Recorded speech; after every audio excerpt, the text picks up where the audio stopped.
Oke, Bismillahirrahmanirrahim. Assalamualaikum warahmatullahi wabarakatuh.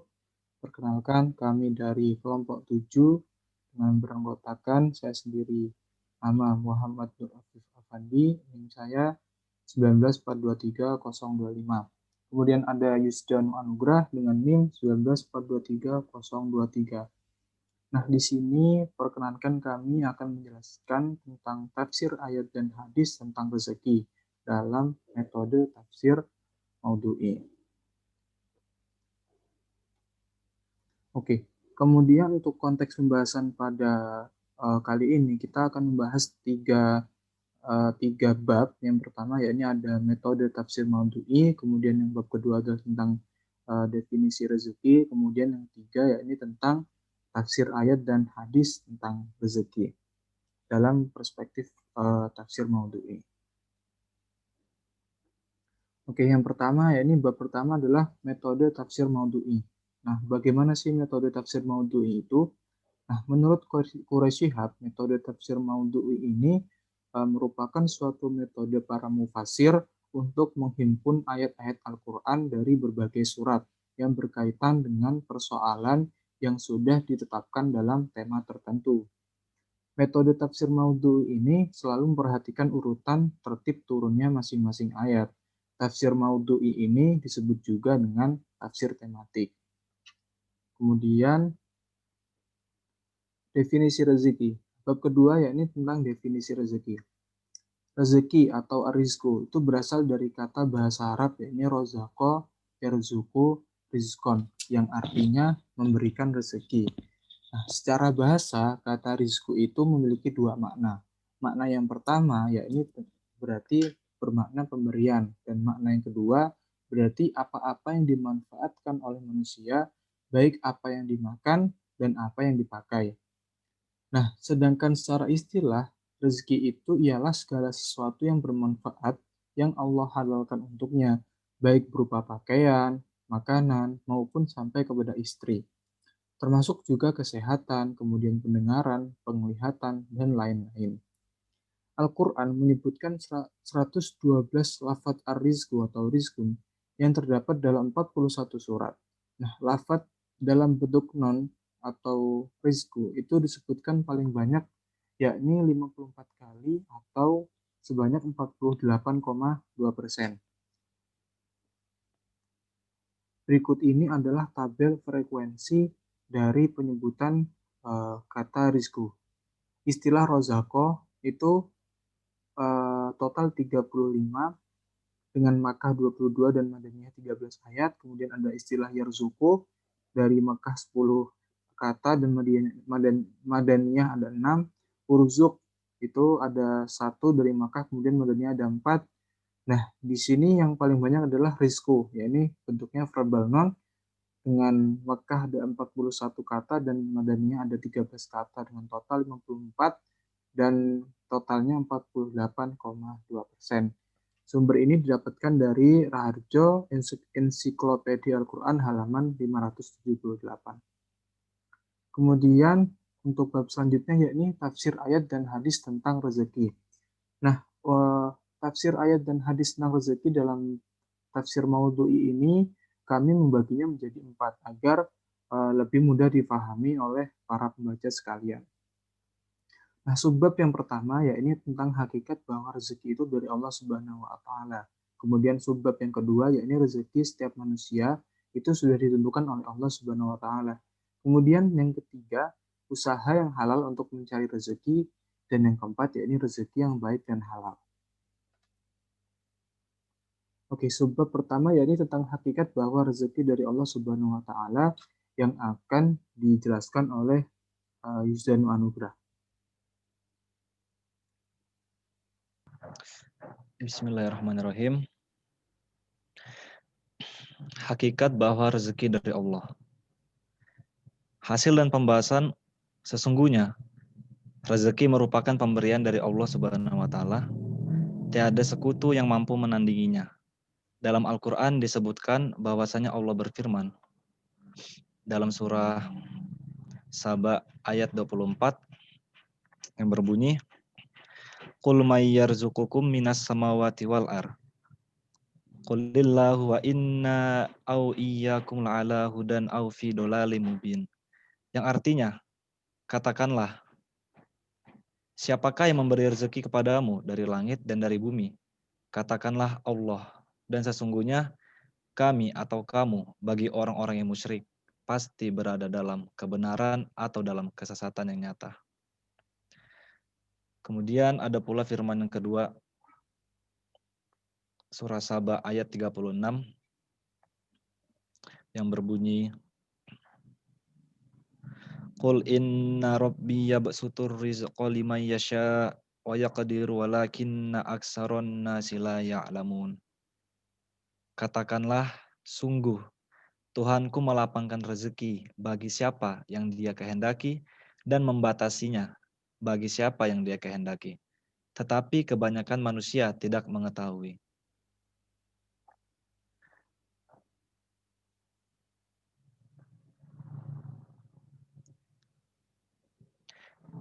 Dan Allah berfirman dalam surat yang sama, Saba ayat 39 yang berbunyi, Qul inna rabbi yabsutur rizqa liman yasha'u min ibadih wa yaqdiru lah wa ma anfaqtum min syai'in fahuwa yukhlifuhu wa huwa khairur raziqin. Yang artinya, katakanlah sungguh Tuhanku melapangkan rezeki dan membatasinya bagi siapa yang Dia kehendaki di antara hamba-hambanya. Dan apa saja yang kamu infakkan, Allah akan menggantinya dan Dialah pemberi rezeki yang terbaik.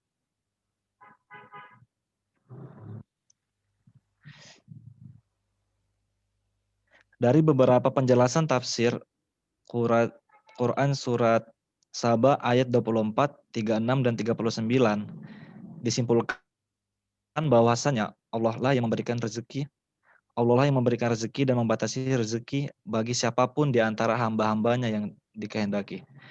Seperti yang diriwayatkan dari Anas radhiyallahu anhu bahwasanya Nabi Shallallahu alaihi wasallam bersabda kepada Zubair bin Al-Awwam, "Hai Zubair, ketahuilah bahwa kunci rezeki hamba itu ditentang Arasy yang dikirim oleh Allah Azza wa Jalla kepada setiap hamba sekedar nafkahnya. Maka barang siapa yang memperbanyak pemberian kepada orang lain, niscaya Allah akan memperbanyak baginya. Dan barang siapa yang menyedikitkan pemberian kepada orang lain, niscaya Allah pula menyedikitkan baginya." Riwayat Ad-Darqutni dari Anas radhiyallahu anhu. Dari hadis tersebut, jelas terdapat anjuran dari Rasulullah bagi umatnya untuk memperbanyak sedekah, infak kepada orang lain, terutama adalah yang sangat membutuhkan, seperti orang-orang miskin, kaum duafa, anak-anak yatim, dan sebagainya. Karena sebagai seorang hamba Allah, ia akan sadar jika Allah melebihkan rezekinya, maka ia akan lebih memperhatikan orang lain yang kekurangan, dan sebaliknya jika Allah membatasi rezekinya, maka seorang hamba akan sabar terhadapnya. Sehingga hal ini senada dengan penjelasan tafsir ayat 39, dan Allah adalah sebaik-baiknya Tuhan yang Maha Pemberi rezeki. Dalam riwayat lain, Rasulullah menginformasikan bahwa orang yang membantu orang lain akan didoakan oleh malaikat pertambahan rezekinya. Dan orang yang kikir akan didoakan oleh malaikat kehilangan harta bendanya. Pada setiap pagi ada dua malaikat yang turun kepada hamba Allah. Yang satu berdoa, "Ya Allah, berikanlah ganti kepada orang yang berinfak." Dan yang satu lagi berdoa pula, "Ya Allah, musnahkanlah harta orang yang tidak mau berinfak." Riwayat Bukhari dan Muslim dari Abu Hurairah.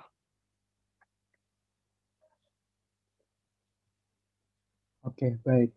Selanjutnya kita akan masuk pada subbab kedua. Subbab kedua yakni tentang bahwasannya rezeki setiap manusia itu sudah ditentukan oleh Allah Subhanahu wa taala. Nah, Allah itu sudah menjamin rezeki untuk seluruh alam semesta ini beserta dengan makhluk-makhluk Allah Subhanahu wa taala seperti hewan, kemudian tumbuhan, dan termasuk manusia. Allah berfirman dalam Quran surat Hud ayat 6, A'udzubillahi minasyaitonirrajim, Bismillahirrahmanirrahim. Wa ma min dabbatin fil ardi illa 'ala Allahi rizquha wa ya'lamu mustaqarraha wa mustawda'aha kullun fi kitabim mubin. Yang artinya, dan tidak ada satupun makhluk bergerak atau bernyawa di muka bumi ini, melainkan Allah lah yang memberi rezekinya. Dan dia mengetahui tempat berdiam binatang itu dan tempat penyimpanannya. Semuanya tertulis dalam kitab yang nyata atau Lauh Mahfuz. Quran Surat Hud ayat 6. Nah, penjelasan ayat dalam tafsir Ibnu Katsir bahwasannya Allah lah yang menjamin rezeki makhluknya, termasuk semua hewan melata di bumi, baik yang kecil maupun yang besar, baik yang ada di daratan maupun yang ada di lautan, dan Allah juga mengetahui tempat berdiam dan tempat penyimpanannya binatang itu. Sehingga Allah mengetahui perjalanannya dalam mencari makan dan tempat kembalinya atau tempat sarangnya.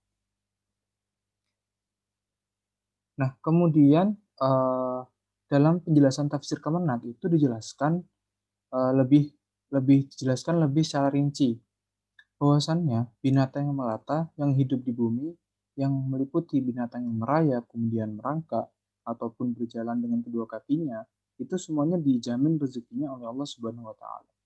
Binatang-binatang tersebut diberikan naluri dan kemampuan untuk mencari rezekinya sesuai dengan fitrah dan kejadiannya. Semuanya sudah diatur oleh Allah Subhanahu wa taala. Nah, sehingga dari penjelasan tafsir dan Kemenak tersebut dapat kita simpulkan bahwasannya semua rezeki makhluk-makhluk Allah itu yang ada di alam semesta ini itu sudah diatur dan ditetapkan oleh Allah Subhanahu wa taala. Akan tetapi dalam anjuran Islam, walaupun rezeki itu telah diatur dan dijamin oleh Allah, namun manusia atau umat Islam itu harus tetap bekerja keras untuk menjemput rezeki tersebut. Dan tidak boleh semerta-merta menganggap bahwa rezeki itu semua telah ditakdirkan dan mereka tidak mau bekerja. Nah, hal tersebut merupakan pemikiran yang tidak dibenarkan dalam Islam. Sebagai seorang muslim dan hamba Allah, ia akan selalu berusaha untuk menjemput rezeki. Dan setelah ia berusaha, maka ia akan berdoa dan bertawakal atau pasrah kepada Allah.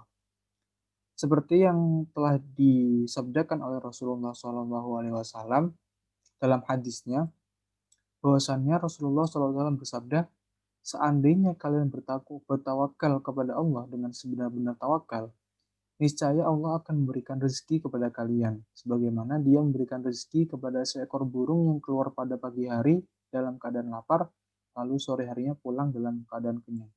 Hadis riwayat Tirmidzi.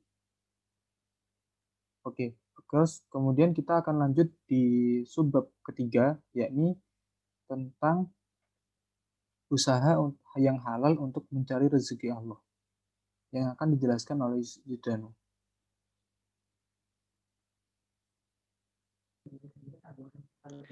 Bismillahirrahmanirrahim. Pada subbab ketiga ini yang berjudul usaha yang halal untuk mencari rezeki Allah. Manusia adalah makhluk yang membutuhkan penghidupan dalam menunjang hidup sehari-harinya. Walaupun Allah sudah menentukan garis rezeki tiap masing-masing manusia, akan tetapi manusia tanpa berusaha rezeki tersebut tidak akan datang. Sehingga manusia diperintahkan Allah untuk berjalan di muka bumi untuk mencari sebagian karunia dan rezekinya. Allah berfirman dalam surah Al-Mulk ayat 11,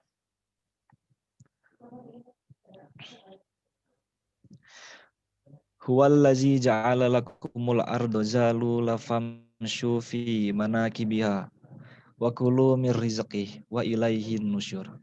Yang artinya, dialah Allah yang menjadikan bumi untuk kamu yang mudah dijelajahi.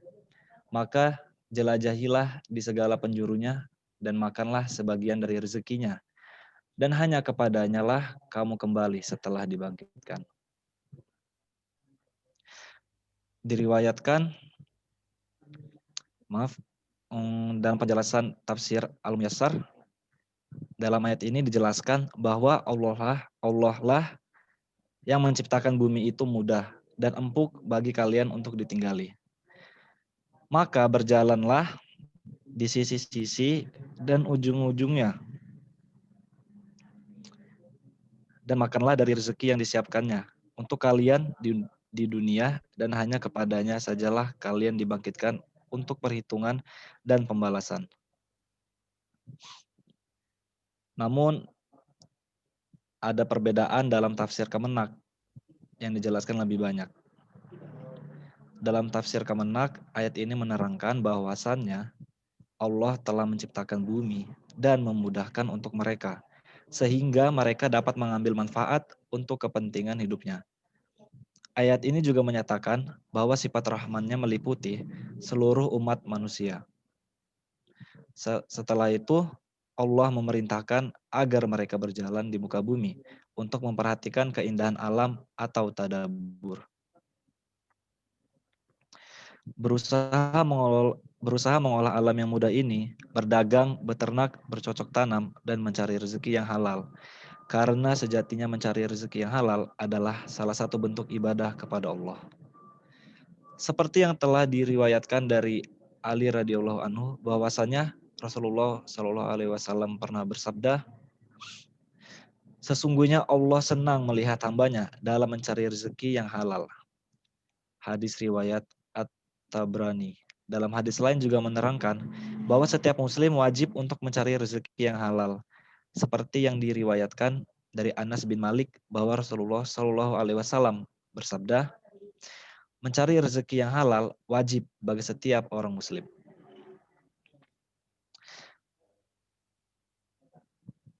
Dalam ayat lain, Allah menjelaskan dengan tegas bahwa apabila umat Islam telah melaksanakan kewajibannya, yaitu sholat wajib, maka bertebaranlah di muka bumi ini dalam rangka mencari rezeki yang halal. Allah berfirman dalam surah Al-Jumu'ah ayat 10.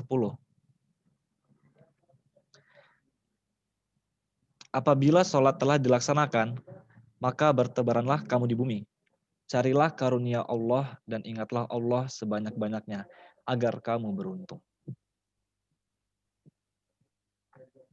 Nah, pada tafsir Kemenak, ayat ini menjelaskan Allah menerangkan bahwa setelah selesai melakukan sholat Jumat, umat Islam boleh bertebaran di muka bumi untuk melaksanakan urusan duniawi dan berusaha mencari rezeki yang halal sesudah menunaikan yang bermanfaat untuk akhirat. Hendaklah mengingat Allah sebanyak-banyaknya dalam mengerjakan usahanya dengan menghindarkan diri dari kecurangan, penyelewangan, dan lain-lainnya. Allah Maha mengetahui segala sesuatu yang tersembunyi, apalagi yang tampak nyata. Dengan demikian, tercapailah kebahagiaan dan keberuntungan di dunia dan di akhirat. Dianjurkan kepada siapa yang telah selesai sholat Jumat membaca doa yang biasa dilakukan oleh Arak bin Malik.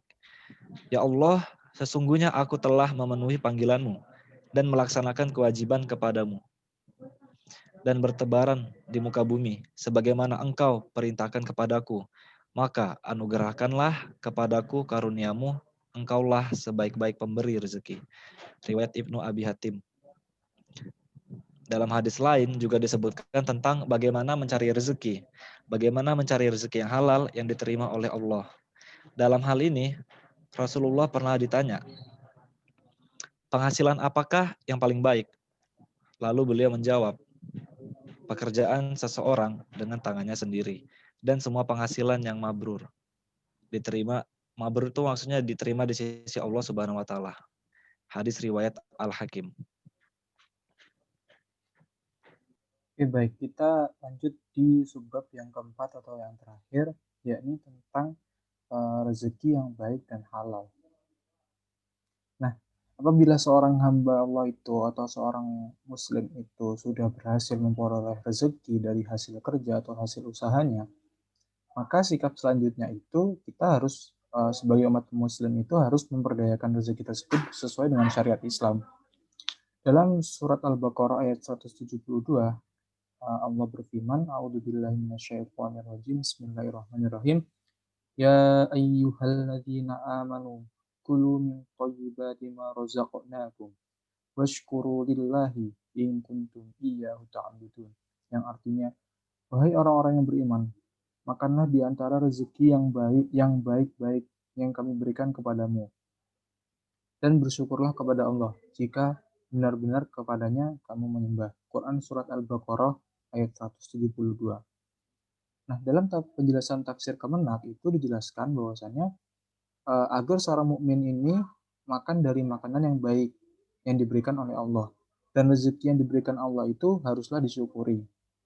Kemudian dalam penjelasan tafsir Ibnu Katsir itu dijelaskan panjang lebar bahwasannya Allah memerintahkan kepada hamba-hambanya yang mukmin untuk memakan dari rezeki yang baik yang telah diberikannya kepada mereka, dan hendaknya mereka selalu bersyukur kepada Allah jika mereka benar-benar mengaku sebagai hamba-hambanya. Sehingga dari dua penjelasan tafsir di atas dapat diketahui bahwasannya Allah memerintahkan orang mukmin agar memakan makanan yang halal dan baik atau thayyib yang telah Allah karuniakan rezeki kepada mereka, dan mereka harus bersyukur kepada Allah agar Allah tambahkan rezeki itu kepada mereka. Seperti yang terdapat seperti yang diriwayatkan oleh Abu Hurairah radhiyallahu anhu bahwasannya Rasulullah SAW bersabda, sesungguhnya Allah Maha Baik dan tidak menerima kecuali yang baik, dan sesungguhnya Allah telah memerintahkan kepada kaum mukminin dengan sesuatu yang Allah perintahkan pula kepada para rasul. Maka Allah Subhanahu wa taala berfirman, wahai para rasul, makanlah dari makanan yang baik-baik dan kerjakanlah amal soleh. Al-Mu'minun ayat 51. Nah, kemudian ada hadis lain juga bahwasannya orang-orang yang makan rezeki dari yang haram itu Allah tidak akan mengabulkan semua doa-doanya. Bahkan Allah mengharamkan hasil dari memakan barang haram tersebut masuk surga. Dalam riwayat lain, dijelaskan bahwasannya Rasulullah SAW bersabda, sesungguhnya tidak akan masuk surga daging yang tumbuh dari harta yang haram. Neraka lebih pantas untuknya. Hadis riwayat Ahmad dan Ad-Darimi. Nah, dalam riwayat lain juga disebutkan bahwasannya rezeki yang manusia didapatkan itu akan ditanyakan pada hari kiamat kelak. Dari mana ia mendapatkan rezeki dan untuk apa rezeki tersebut digunakan. Seperti yang diriwayatkan dari Abu Barzah Al-Islami radhiyallahu anhu, bahwasannya Nabi SAW bersabda, tidak akan bergeser tapak kaki seorang hamba pada hari kiamat sampai ia ditanya 4 perkara. Yang pertama yakni tentang umurnya untuk apa ia habiskan, tentang jasadnya untuk apa ia gunakan, tentang hartanya dari mana ia mendapatkan, dan tentang ilmunya apakah ia telah ia amalkan. Hadis riwayat At-Tirmidzi dan Ad-Darimi.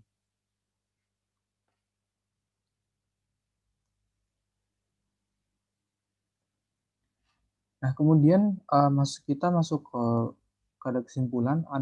Setidaknya ada 6 kesimpulan yang kami dapat simpulkan pada pembahasan kali ini. Yang pertama adalah bahwasannya rezeki itu secara bahasa itu pemberian atau apa-apa yang bermanfaat. Nah, kemudian rezeki secara istilah itu segala sesuatu yang bermanfaat yang Allah halalkan untuknya. Kemudian, rezeki itu pada hakikatnya berasal dari Allah Subhanahu wa taala. Nah, kemudian juga rezeki setiap makhluk Allah itu di alam semesta ini sudah dijamin dan ditentukan oleh Allah. Nah, Allah memerintahkan umat Islam untuk berusaha dengan keras dengan mencari rezeki yang baik dan halal.